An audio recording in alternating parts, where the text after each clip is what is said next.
Всем привет! На обзоре клавиатура Z-Gaming, и это лучшая бюджетная клавиатура на оптомеханике.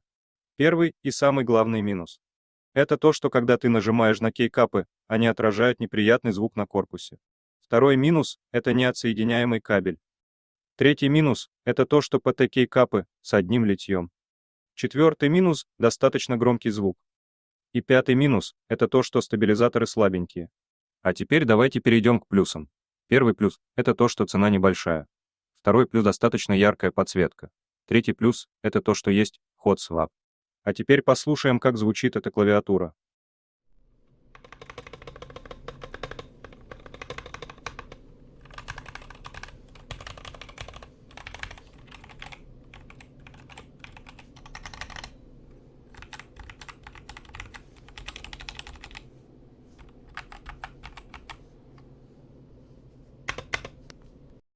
Ну как вам?